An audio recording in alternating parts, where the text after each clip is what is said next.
قل إن صلاتي ونسكي ومحياي ومماتي لله رب العالمين لا شريك له وبذلك أمرت وأنا أول المسلمين. بسم الله الرحمن الرحيم. الحمد لله رب العالمين، والصلاة والسلام على نبينا محمد وعلى آله وصحبه أجمعين. اللهم اغفر لنا ذنوبنا وإسرافنا في أمرنا وثبت أقدامنا وانصرنا على القوم الكافرين.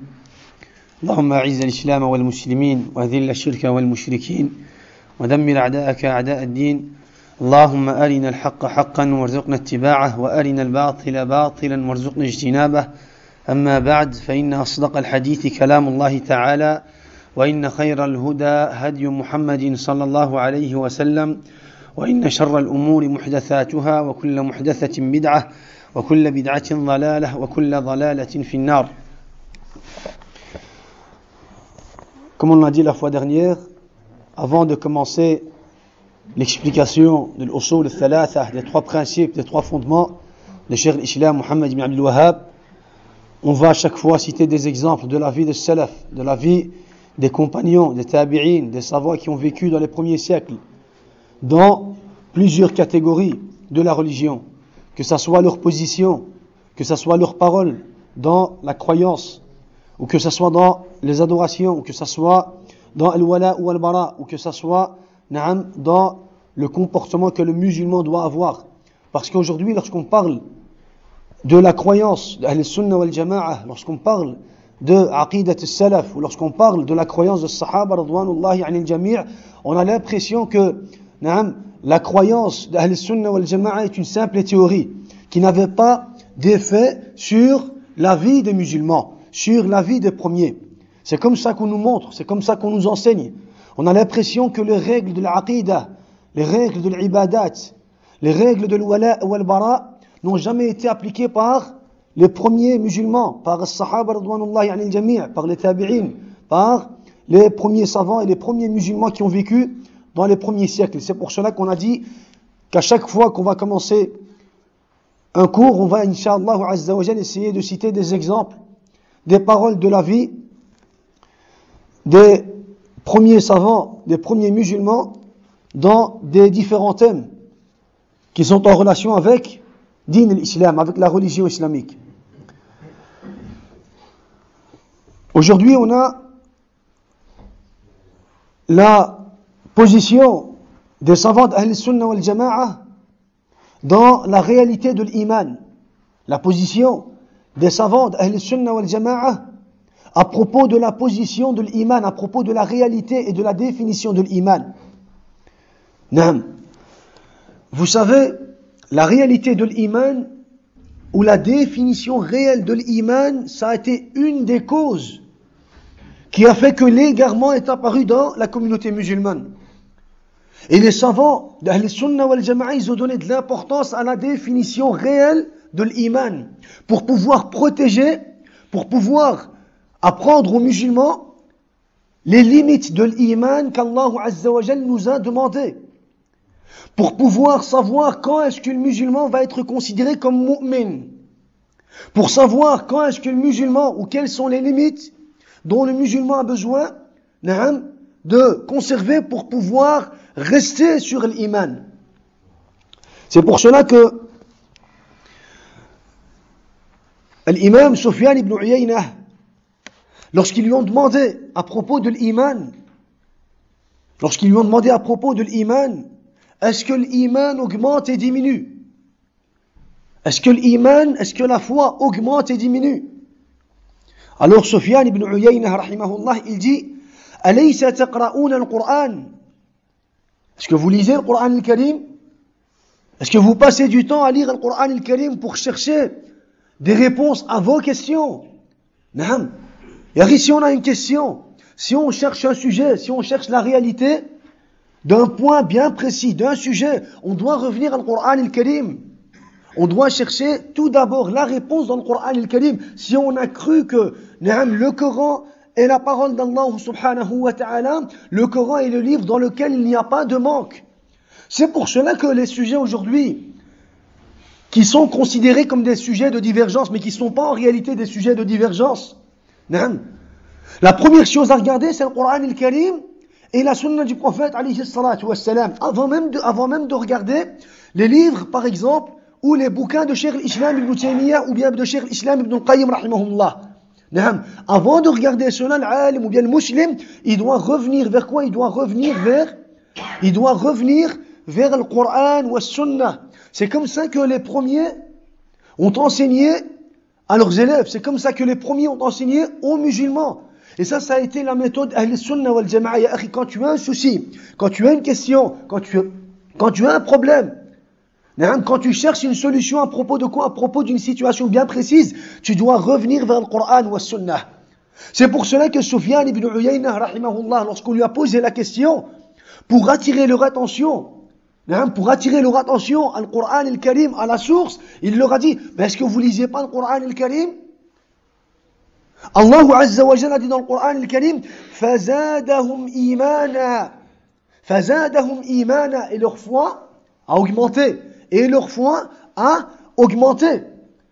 Et encore dans d'autres versets, Allah Azza wa Jalla nous informe que la foi, elle augmente avec at-ta'at, avec les adorations, les obéissances, avec une soumission parfaite à Allah subhanahu wa ta'ala. La foi, elle augmente. Alors ils ont dit, est-ce que la foi diminue? Alors Sufyan ibn Uyayna, rahimahullah, il dit, لَيْسَ شَيْءٌ يَزِيدُ إِلَّا وَهُوَ يَنْقُصُ. Tout ce qui augmente peut un jour ou l'autre diminuer. Tout ce qui augmente risque un jour ou l'autre de diminuer. Ta foi, elle augmente. Ta croyance, elle augmente. Ta certitude, elle augmente. Ta sincérité, ton amour, ta peur, elle augmente. Dans ton cœur, ta croyance, elle augmente. ولكن elle risque aussi de diminuer. Elle risque aussi de diminuer à cause des péchés, à cause de l'application des interdits, à cause de ne pas être stable et ferme sur l'aqidah, sur le tawhid. L'imam al-Awza'i, rahimahullah, il dit, كان من مضى من سلفنا لا يفرقون بين الإيمان والعمل. Les premiers savants qui ont vécu avant nous ne différenciaient pas la croyance, la foi des applications. Il n'y avait pas de différence chez les premiers musulmans, chez les compagnons et les tabi'in et les atba' et tabi'in. Il n'y avait pas de différence entre l'iman et l'amal. Celui qui est entré dans l'islam, il est entré dans l'islam avec son cœur et ses membres et ses applications. Il est entré dans l'islam avec sa langue, avec son cœur et avec ses applications. Il n'y avait pas de différence chez les premiers. Il dit, al-amalu min al-iman wal-imanu min al-amal. Les applications font partie de l'iman et les applications font partie de la foi et la foi fait partie des applications.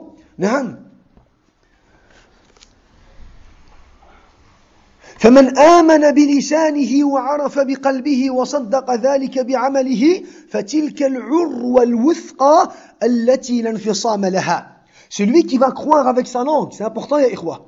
Parce qu'aujourd'hui, on a des gens qui vont nous expliquer l'iman, qui vont nous expliquer la réalité de l'iman ou la définition de l'iman. Et selon leur définition, qu'est-ce qu'ils vont faire? Ils vont égarer la umma al-islamiyya. Ils vont arnaquer les gens.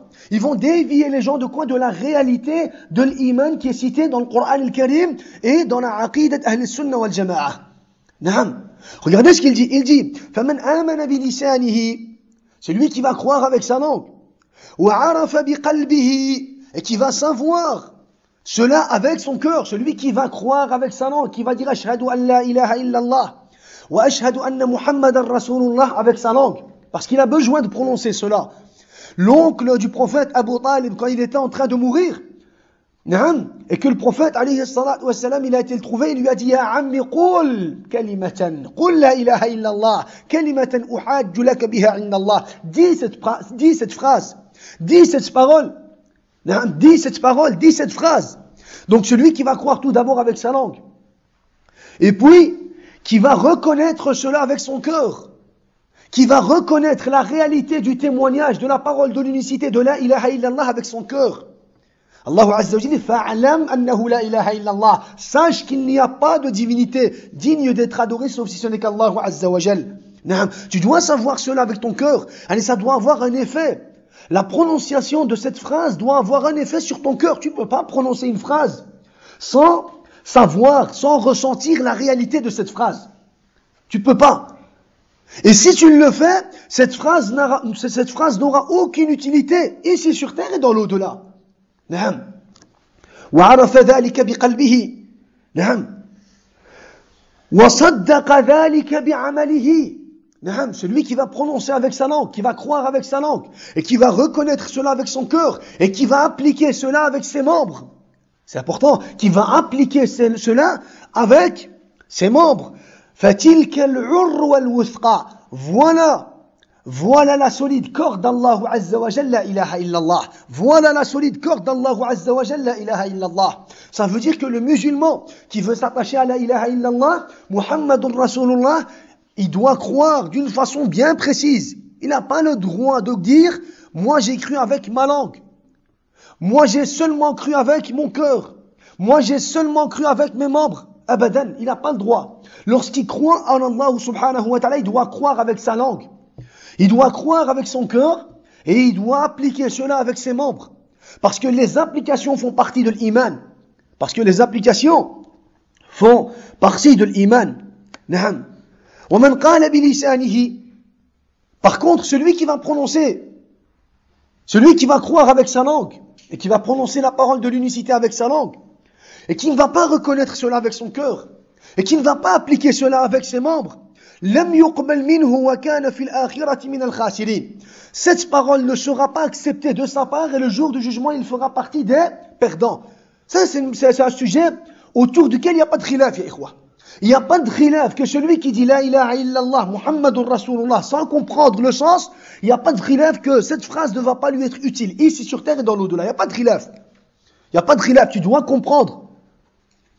Tu dois sentir la grandeur, l'effet de cette phrase dans ton cœur et cela doit apparaître sur tes membres. Pourquoi? Parce qu'aujourd'hui, qu'est-ce qu'on te dit? Aujourd'hui, on te dit, il a la croyance.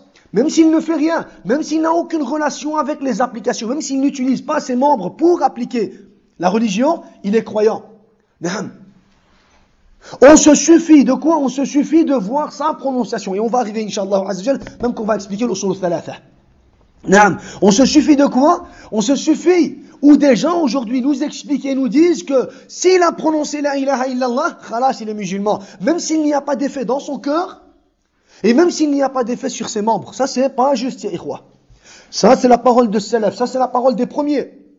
Regardez comment, subhanallah, il a expliqué l'iman. En quelques phrases, en quelques mots. Comment est-ce qu'il a expliqué l'iman?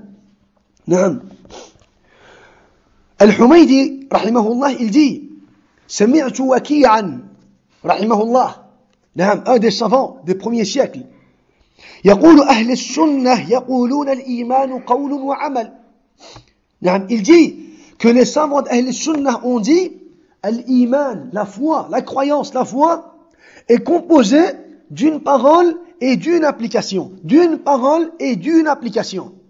La foi est composée de deux choses. D'une parole et d'une application. Dans la parole, il y a aussi la croyance du cœur. Dans les applications, il y a aussi les applications du cœur. C'est pour cela que dans d'autres termes, lorsqu'on définit l'iman, Cheikh l'Islam Ibn Taymiyyah, quand il définit l'iman, il dit qawlun bil lisan. L'iman, c'est une prononciation avec la langue. Wa amalun bil arkan, une application avec les membres. Wa i'tiqadun bil janan, et une croyance avec le cœur. Une croyance avec le cœur. L'iman, c'est ça, ya ikhwa. L'iman, c'est ça. Lorsqu'Allah Azza wa Jalla dit illa alladhina amanu, Allah Azza wa Jalla, il parle de ceux qui ont cru avec leur langue, avec leurs membres et avec leur cœur. Alors il dit Ahl al-Sunnah wal Jama'a, qu'est-ce qu'ils ont dit? Ils ont dit, lorsqu'ils ont défini l'iman, ils ont dit al-imanu qawlun wa amal. Wal murji'atu yaqulun al-imanu qawlun. Al-Murji'a, qu'est-ce qu'ils disent? Une secte, qui est apparue, on va dire, bien avant. Al-Murji'a, qu'est-ce qu'ils disent? Al-Murji'a disent que l'iman, c'est le qawl, c'est le tasdiq, c'est une simple croyance, c'est une simple prononciation. Ça a aucun lien avec les applications. Les savants d'Ahl Sunnah wal Jama'a, ils ont été loin de cette pensée. Ils ont été loin de cette croyance. Ils ont renié cette croyance. Ils ont une position ferme par rapport à quoi? Par rapport à cette croyance. Al-Murji'a, qu'est-ce qu'ils disent? Ils disent que l'iman, c'est une croyance. Al-iman, c'est une simple croyance, une simple prononciation. Et on va arriver, subhanallah, à la fitna qui est apparue à cause de quoi? À cause de ce déviement, à cause de cet égarement. Alors il dit, وَالْجَهْمِيَّةِ يَقُولُونَ الْإِيمَانُ مَعْرِفَةٌ. Et Al-Jahmiyya, une autre secte, qu'est-ce qu'ils disent? Ils disent, l'iman, c'est une connaissance. C'est le fait de connaître, c'est le fait de reconnaître. Ça, c'est le Jahmiyya. C'est pour cela que les ulama d'Ahl Sunnah wal Jama'a, ils ont fait l'ijma' que Al-Jahmiyya, c'est des kuffars. Ahl Sunnah wal Jama'a, ils ont fait l'ijma' que le Jahmiyya, c'est des kuffars. Pourquoi? Parce que Al-Jahmiyya, ils ont rendu Pharaon et Shaitan musulmans. Si c'est simplement le fait de connaître, Iblis, alayhi la'natullah, il connaissait Allah subhanahu wa ta'ala. Donc il était musulman selon Al-Jahmiyya. Pharaon, alayhi la'natullah, il reconnaissait Allah subhanahu wa ta'ala. Donc selon Al-Jahmiyya, il était musulman. Ils ont renié tous les noms et les attributs d'Allah subhanahu wa ta'ala. Ils ont renié le Coran al-Karim. C'est pour cela que les ulama d'Ahl Sunnah wal Jama'a, ils ont fait l'ijma'. Ils se sont mis d'accord que Al-Jahmiyya, c'est quoi? Al-Jahmiyya, c'est des kuffars. Ils n'ont aucune relation avec l'islam. ولكن طبعا يا إخوة pourquoi est-ce que les savants d'Ahl Sunnah wal Jama'a, pourquoi est-ce qu'ils ont donné de l'importance à la définition, à la réalité de l'iman? Pourquoi? Parce qu'il faut savoir, ya ikhwa, que celui qui devient musulman, c'est comme celui qui veut prier. Si tu veux prier, avant la prière, tu sais très bien qu'il y a des conditions à réaliser. Une prière qui est appliquée sans condition n'a aucune utilité. Tu peux prier pendant 50 ans sans les ablutions, on va tous répondre ensemble de la même façon, on va dire, ta prière n'a pas été acceptée. Ici sur terre. Yawm al-Qiyamah, c'est quand même Allah Azza wa Jal qui va te juger, walakin ici sur terre, ta prière n'a pas été valable. Pourquoi? Parce qu'il y avait une condition, charte. Tu devais avoir les ablutions, tu devais te diriger vers la Qibla, tu devais recouvrir, on va dire, tes parties intimes, et ainsi de suite. La ilaha illallah, c'est la plus grande adoration que l'homme peut réaliser ici sur terre. C'est pour cela que lorsqu'il veut devenir musulman, on va lui dire attention, la ilaha illallah, tu vas la prononcer, walakin tu dois savoir que la ilaha illallah a des conditions. La ilaha illallah a des conditions. Lorsque tu vas appliquer ces conditions, tu vas devenir musulman, tu vas entrer dans le cercle islamique. Walakin fais attention, Allah Azza wa Jal dans le Coran al-Karim, et le prophète alayhi salatu wa salam dans la sunna, et les sahaba ridwanullahi alayhim dans leur vie, ils nous ont fait comprendre tous ensemble que celui qui devenait musulman, il risquait, il pouvait un jour ou l'autre sortir de l'islam. Il peut sortir de l'islam. S'il entre dans l'islam, il peut aussi d'une autre façon sortir de l'islam.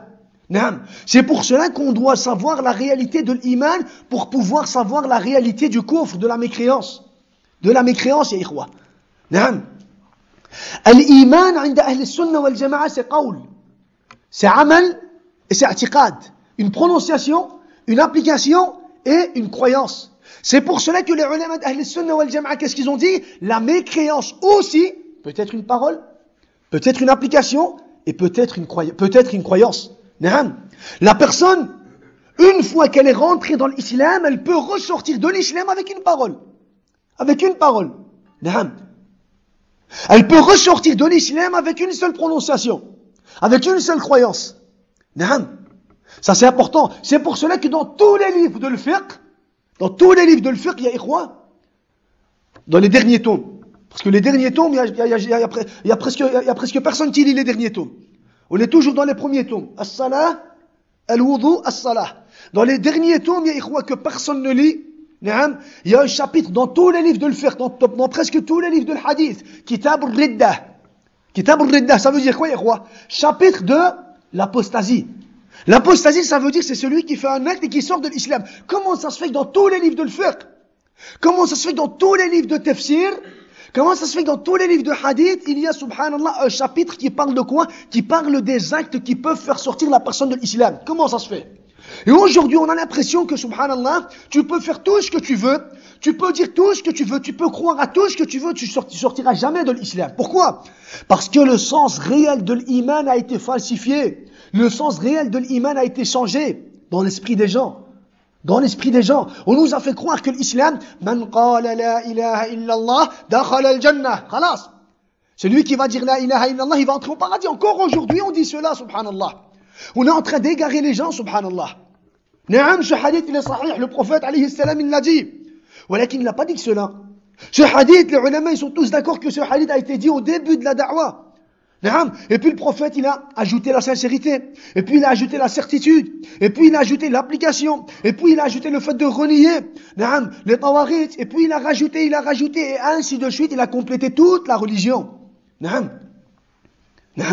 C'est pour ça qu'on doit savoir la réalité de l'iman, la réalité de l'iman, pour pouvoir quoi? Pour pouvoir séparer l'iman de le kufr, pour pouvoir avoir une balance juste. Pour pouvoir avoir une balance une balance juste par rapport à quoi? Par rapport à l'iman et par rapport à le kufr. Aujourd'hui, entre parenthèses, parce que c'est un sujet qui revient souvent, c'est un sujet, on va dire, qui est souvent d'actualité. Aujourd'hui, vous allez rencontrer des gens, et malheureusement, vous allez rencontrer des gens qui vont vous définir l'iman comme l'a défini les ulama d'Ahl al-Sunnah wal Jama'a. Ils vont dire qawl wa amal wa i'tiqad. Tu dois prononcer, tu dois appliquer, et tu dois croire avec ton cœur. Et avec une parole, tu peux sortir de l'islam. Et avec une application, tu peux sortir de l'islam. Avec une croyance, tu peux sortir de l'islam. Walakin, ils vont vous le définir de cette façon. Ils vont vous citer les paroles que je viens de citer, les paroles d'Ahl al-Sunnah wal Jama'a, de ulama al-Salaf. Walakin, dans l'application réelle, et c'est là qu'il y a eu l'égarement, et dans l'application réelle, ils vont s'égarer. Ils vont appliquer la règle de qui? La règle de l'Murji'ah et de l'Jahmiyyah. Ils vont appliquer la règle de l'Murji'ah et de l'Jahmiyyah. Quand tu vas parler de l'iman, tu vas dire quand est-ce qu'une personne est considérée musulmane? Quand est-ce qu'on va considérer, par exemple, ce communiste, qui dit qu'il est communiste, par exemple, ce Almani, par exemple, ce laïc qui dit qu'il est laïc, quand est-ce qu'on va le considérer comme musulman, comme croyant? Il va te dire tout de suite, il va te répondre, regarde ce qu'il a prononcé. Tasdir, regarde ce qu'il a prononcé, sans savoir quoi? Sans savoir la réalité de ses applications, sans savoir la réalité de ceux qui s'est installé dans son cœur. Il dit regarde simplement tasdir, regarde simplement s'il a cru, s'il a prononcé. Cela te suffit pour pouvoir quoi? Pour pouvoir dire voilà le musulman. Et quand tu parles de la mécréance, quelqu'un qui est en train de faire du kufr, sarahatan, quelqu'un qui a pris le Coran, qui l'a jeté par terre. Quelqu'un qui a dit par exemple, moi, j'appelle à quoi? J'appelle à remettre en question tous les jugements d'Allah Azza wa Jal, par exemple. Ou bien moi, je rends par exemple licite ce qu'Allah a rendu illicite. Ou je rends illicite ce qu'Allah a rendu licite. C'est quelqu'un qui fait du kufr sarih. Ou bien qui fait du shirk. Ou bien qui se moque de la religion, par exemple. Quand il fait du kufr, qu'est-ce qu'ils vont dire? Ils vont dire, attends, tu sais pas ce qu'il a dans son cœur. Tu sais pas ce qu'il a dans son cœur. ولكن عند أهل السنة والجماعة c'est pas comme ça إخوة. عند أهل السنة والجماعة ça a une théorie, ça a une définition, une réalité. Donc quoi? Ça a une réalité dans la définition et ça a une réalité dans l'application. C'est pour cela que Cheikh al-Islam Ibn Taymiyyah rahimahullah il dit ومن استهزأ بالله وبآياته ورسوله فهو كافر ظاهرا وباطنا. Celui qui va se moquer d'Allah ou du Coran ou de son prophète, il sera considéré comme mécréant. Zahiran wa batina. Il sera considéré mécréant dans son visible et dans son invisible. Il sera considéré mécréant selon son cœur et selon ses applications. Il sera considéré mécréant. Et puis il dit وأن من قال أن هذا قد يكون في الباطن مؤمنا بالله وأن ما هو كافر في الظاهر فإنه قال قولا معلوما بالفساد من الدين بالضرورة. Il dit, et si quelqu'un disait que cette personne qui s'est moquée d'Allah Azza wa Jalla, il est peut-être croyant avec son cœur. Il a commis une erreur avec sa langue, mais il est peut-être croyant avec son cœur. Et il dit, celui qui dit cette parole, celui qui dit cette parole, il dit, il a rapporté une parole qui est injuste, une parole qui est batil, une fausse parole dans l'islam. Il a rapporté quelque chose de nouveau dans l'islam. Une parole qui est quoi? Une parole qui est rejetée par nécessité dans l'islam. On sait très bien que cette parole, elle est batil. Et ça, c'est un tarout, par exemple. C'est un tarout, il fait du kufr, sarahatan, ya akhi. Ou bien, il permet le kufr, par exemple, ya akhi, sarahatan. Ou bien, il se moque d'Allah Azza wa Jal, ou par exemple, d'un des prophètes, ou bien par exemple du Coran. Ou bien, il fait le wala avec les kuffars, il s'allie avec les kuffars d'une façon ou d'une autre. Il fait du kufr, sarahatan. Lorsque toi, tu vas venir avec une mauvaise compréhension de l'iman, tu vas dire, akhi, tu sais pas ce qu'il a dans son cœur, attention, tu sais pas ce qu'il a dans son cœur. Tu sais pas ce qu'il a dans son cœur. On va lui dire, ya akhi, tu es en train d'appliquer la règle de l'Murji'ah. L'Murji'ah, qu'est-ce qu'ils disent? L'Murji'ah, ils disent, al-iman, c'est tasdiq avec le cœur. Automatiquement, al-kufr, chez eux, c'est quoi? Al-kufr, c'est al-takdhib avec le cœur. C'est le fait de renier avec le cœur. C'est le fait d'avouer avec le cœur. Et ils te disent, tu dois aller lui demander, est-ce que tu as fait ce kufr réellement en croyant à ce kufr? Est-ce que tu as fait vraiment ce kufr en croyant, en voulant faire ce kufr? S'il te dit non, tu lui dis khalas, t'es toujours musulman. Ça, c'est la règle selon qui, ya ikhwa? Selon le Murji'ah. Selon le Murji'ah, ya ikhwa. C'est pour cela que, ya ikhwa, on a besoin de savoir la réalité de l'iman. Ça, c'est pas, on va dire, c'est pas un chapitre où on va expliquer la réalité de l'iman, ou c'est un chapitre où, on cite quelques paroles, à chaque fois quelques paroles de quelques savants pour pouvoir se rappeler de leur position, de leurs explications à propos de certains points. Le chapitre d'après, ça sera à propos de l'qadar, et puis après, ça sera à propos des noms et des attributs d'Allah Azza wa Jal, et ainsi de suite, jusqu'à ce qu'on va arriver dans les comportements, et on va, Inch'Allah Azza wa Jal, clôturer ce chapitre, ou ce livre, Inch'Allah Azza wa Jal. C'est pour cela que, ikhwa, Al-Hasan al-Basri, qu'est-ce qu'il dit? Laysa al-iman bit-tamanni. L'iman, la croyance, la foi chez nous, on n'obtient pas avec de l'espoir. J'espère avoir la croyance. J'espère avoir la croyance. Je veux avoir la croyance. Je désire la croyance. La croyance, la foi, l'iman, l'islam, al-jannah, al-tawhid, tu vas pas l'obtenir avec de l'espoir. ولكن الإيمان قول وعمل ما وقر في القلب وصدقته الأعمال. ولكن l'iman, c'est quoi l'iman? C'est ce qui va rentrer dans ton cœur et qui va apparaître sur tes membres. Ça, c'est l'iman. Ça, c'est l'iman. Donc, ça, c'est à propos de quoi? À propos de, on va dire la définition, ou on va dire à propos de la définition de la réalité de l'iman chez As-Salaf. Chez As-Salaf, il y a des ulama, comme Cheikh Islam, il a écrit un tome complet sur l'iman, la réalité de l'iman. Et il y a des ulama, ils ont écrit des chapitres sur l'iman.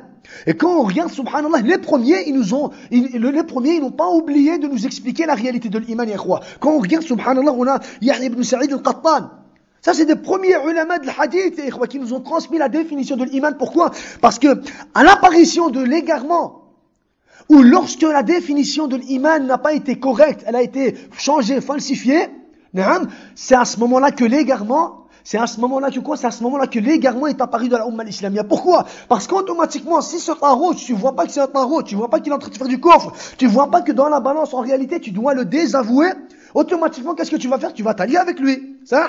Automatiquement, tu vas t'allier avec lui. Pourquoi? Parce que tu dois regarder dans son cœur ce qu'il a. Et tant qu'il n'avoue pas avec sa langue, comme chez le Jahmi et le Murji'ah, qu'est-ce que tu vas faire? Tu vas t'allier avec lui, tu vas dire Ulul Amr, Waliyul Amr. Et c'est de là que, ya ikhwa, c'est de là que je veux dire le fait de renier le tarot et de croire au tarot, c'est de là que je veux dire quoi? C'est de là qu'il y a eu, on va dire, un égarement à propos de ce sujet. Entre-temps, il y a eu qui? Entre-temps, on va dire, il y a eu le Khawarij qui se sont trompés dans ce sujet. Ils ont dit, Kullul a'mali dakhilun fi musamma al-iman. Ahl sunnah wal jama'a, c'est pas ce qu'ils disent. Ils disent jinsul a'mal. Jinsul amal. C'est encore un autre sujet. C'est encore un autre sujet. Walakin pour dire, ya ikhwa, al-irja, al-murji'ah, aujourd'hui, elle est, on va dire, dans un costume, Al-Murji'ah aujourd'hui est dans un costume d'Ahl Sunnah wal Jama'a. Il faut faire attention. Al-Murji'ah aujourd'hui, quand je dis Al-Murji'ah, c'est pas, ça peut être, on va dire, Al-Madakhila, encore autre, donc Al-Murji'ah aujourd'hui est dans un habit ou dans un vêtement de quoi? Dans un vêtement d'Ahl Sunnah wal Jama'a. Quand ils vont apparaître, ils vont pas apparaître comme s'ils étaient vraiment des Murji'. Parce que quand ils vont définir Ils vont le définir comme Ahl Sunnah wal Jama'a. Dans l'application, ils vont dire non. Il faut regarder, il faut faire, il faut voir, il faut te ramener les mêmes théories que le Murji'a. نعم. C'est pour cela que les ulama, qu'est-ce qu'ils ont dit? Les ulama, ils ont dit ليس من الأهواء.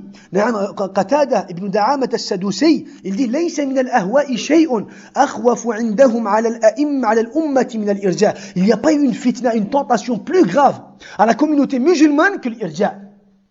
Que l'irja, il n'y a pas eu une fitna plus grave à la communauté musulmane que l'irja. Pourquoi? Parce que l'irja a séparé quoi? A séparé les implications de la foi. Automatiquement, ils se sont égarés dans l'iman. Automatiquement, qu'est-ce qu'ils ont fait? Ils sont tombés dans des applications qui sont considérées comme des actes de mécréance ou des actes de perversité ou, encore, d'autres actes qui sont considérés comme interdits dans l'islam. C'est pour cela que Sufyan al-Thawri, il dit, Ibrahim al-Nakha'i a dit, تركت المرجئة الدين أرق من ثوب سابري. المرجئة, qu'est-ce qu'ils ont fait? Ils ont laissé la religion derrière eux comme un vêtement transparent. Comme un vêtement transparent. Allez, pour dire que subhanallah, ça n'a aucune réalité. Un vêtement transparent, ça n'a aucune réalité, subhanallah. Ça n'a aucune réalité, ya ikhwa. Na'am. Sa'id ibn Jubayr, ya ikhwa. Sa'id ibn Jubayr, qu'est-ce qu'il dit? Al-murji'atu yahoud al-qibla. Pour dire que les ulama, ils ont pris position face à cette bid'a. C'est pas qu'ils ont défini l'islam, l'iman, qawlun bil lisan, amalun bil arkan, wa i'tiqadun bil janan, et point final. Non, l'iman, ils ont les ulama d'Ahl Sunnah wal Jama'a, ils ont défini l'iman, et puis ils ont pris position face à ceux qui se sont égarés dans l'iman. On va citer des exemples dans l'usul al-thalatha. Sa'id ibn Jubayr, il dit, al-murji'a, yahoud al-qibla. نعم إبراهيم النخعي dit la فتنة الإرجاء أخوف على هذه الأمة من فتنة الأزارقة. الأزارقة c'était une secte de Khawarij. C'était une secte de Khawarij. نعم إبراهيم النخعي dit la tentation ou les tentations نعم qui est apparue à cause de l'Irja est plus grave que les tentations qui sont apparues à cause de qui? À cause de l'Azariqa. نعم. Et ça, je veux dire, Cheikh al-Islam, il explique, on va dire, toutes ces paroles d'une façon bien détaillée, dans son livre, et encore d'autres ulama, d'autres savants expliquent, on va dire, c'est cette réalité, Inch'Allah Azza wa Jal, quand je veux dire, on parlera vraiment de ce thème, on rentrera vraiment dans les détails. L'iman عند الأشاعرة, l'iman عند الماتريدية, l'iman عند الخوارج, encore d'autres sectes, on parlera, Inch'Allah Azza wa Jal, on va dire, de tous ces sujets, Inch'Allah, Azza wa Jal. Donc ça c'est à propos, on va dire, de la petite introduction qu'on devait faire, Inch'Allah Azza wa Jal, à chaque fois au début de chaque cours. Barakallahu fikum.